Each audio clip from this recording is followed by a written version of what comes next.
welcome to your first appointment with me. Hello. I'm Ali, I'm a registered clinical psychologist. So how was the trip in this morning? Yeah, it was alright. The kids are a little ratty and I had to get them in care, and then the traffic, and I was a bit worried about getting a parking here because I know that can be difficult, but I managed to get one just down the road, so I was on time, which was good. Good, yeah, traffic can be pretty tough sometimes at this time of morning, It so is, definitely. and difficult to find a park, so yeah. Now, you've got our welcome pack, I see. Yes, yeah, I got this the other week when I dropped in to make the appointment. Yeah, good. Now, we've got our confidentiality agreement. Have you signed that? Yes, yeah, I've had a read through and yep.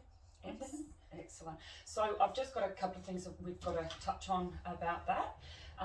So what you're saying in here is confidential, so I want you to feel this is a safe space for you to talk. Yep.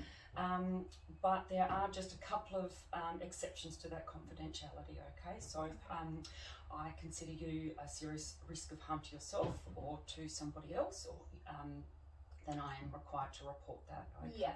Yeah. So the other, if I am going to talk to somebody else about your case, so I may seek some advice from a colleague, or if I am going to refer you, I will talk to you before I do that, so I'll let you know that I'm going to do that. Okay, good. Yeah. All right. So there are some other exceptions, but you said that you've read through that? Yeah, I've read through, yeah, and signed it all. Seemed pretty normal. So. Yeah. Well, if you have any questions at any time about that, please don't hesitate to ask, and we can address those. Okay. Yeah. So, what brought you in here today? It's a bit difficult. So, we moved here, maybe sort of like 10 months ago. So, it's me and my husband, and I have a 4-year-old daughter and a 2-year-old son. So it's quite busy. And we moved here for work for him, and it's been a little bit difficult because I don't have any family here. So I've left. I had my mum and my sister, and I've had to leave them, and I just am really struggling that I just feel like he's not helping me at all with and sort of with the kids. Yeah, and I think I'm just feeling a little bit lost about it all, and I just find myself getting more angry at him, and then I'm sort of angry with the kids, and yeah, and so as I was talking to my mum on the phone, she sort of said I should maybe just find someone to have a chat with. So yeah, that's kind of brought me here today. Okay. So have you ever had any counselling in the past? No, because I think I've always been with family, so the kids being quite young in age, that has been tricky. So my son didn't sleep very well, but I guess I just always had my mum and things, and like I understand he has to work, don't get me wrong, but I think it's like he just seems to like have maybe settled in better. I don't know what it is, but like then he'll come home on Thursday and he's just straight out the door to like footy training. Okay. And if I'm like, well, what time will you be home? He's just there like, I'll be home when I'm home. And so he's, yeah. So things are a little bit strained between you, and you feeling like you don't have a support network around you. Yeah. So things are pretty tough. And Michael's just not stepping up. Like he's just, and I'm really just thinking about just leaving and just going back to my family. Yeah, I can understand wanting to, get close to your support network. So what outside of the family have you got going on that you can be involved in? Like, so I saw like the CAFS nurse, and she was like, oh, you should go to this play group, you should go to this, but like it's not always easy. Like, do you have kids? Yes. Yeah. So like it's not always easy. Like with like a 4-year-old and 2-year-old because if I, like especially if he hasn't slept and then I'm up and then yeah, so she sort of said about some play groups and things,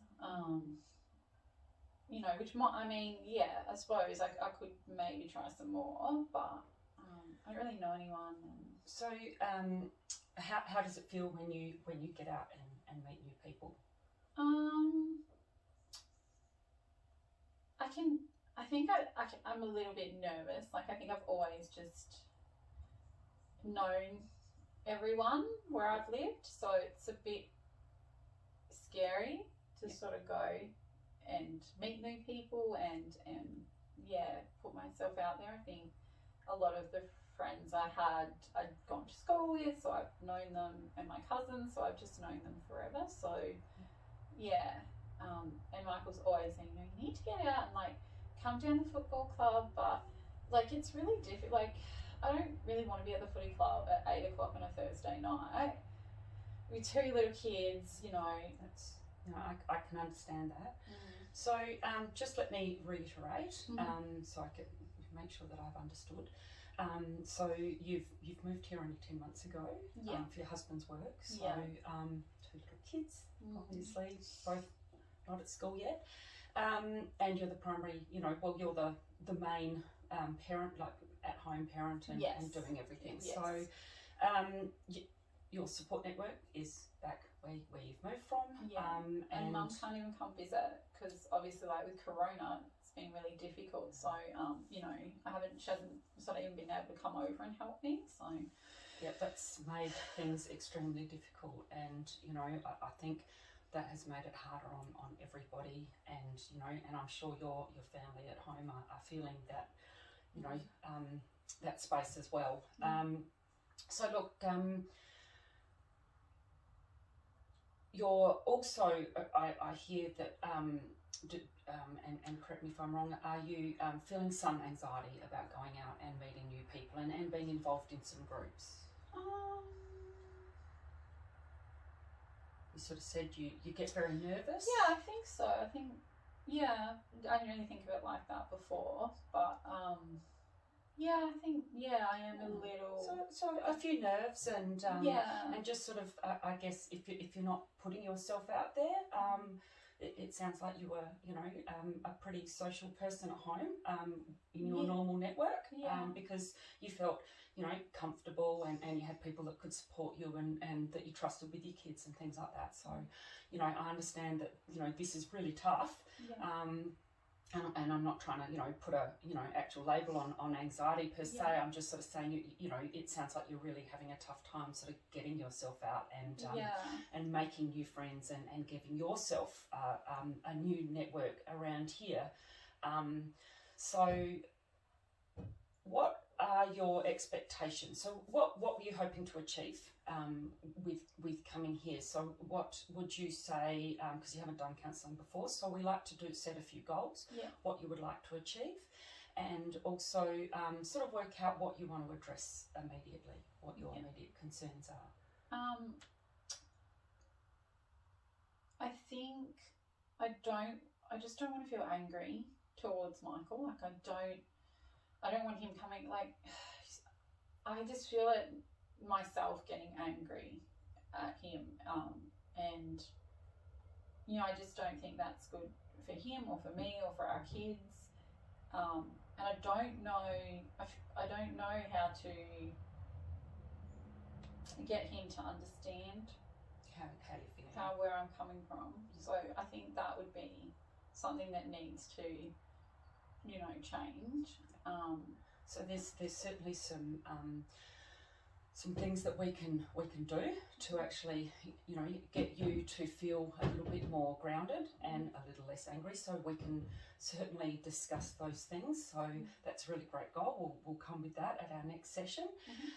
So we'll need to make an appointment for your next session.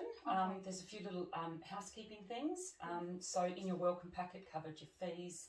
There will be, we do ask for 24 hours cancellation notice, just so, you know, we can work ourselves around and also give you a chance to make an appointment, you know, another appointment to replace that. If there are extenuating circumstances, please, you know, let us know if you can't make it on that day. But, you know, we'll do our best to make that work. Now, I would recommend that we start with a couple of sessions of an hour per week. Okay. Our fees are, it's $100 a session. Yeah. That is claimable on Medicare. Okay, good. So there, yes, there is a Medicare rebate. Now also we emergency contacts. So if you're feeling really sort of out of control, or you just really need to talk to somebody in that moment, there's some after hours contacts, some free call numbers. Okay, so yeah, I saw them. So excellent. And or just give us a call and try and make an appointment.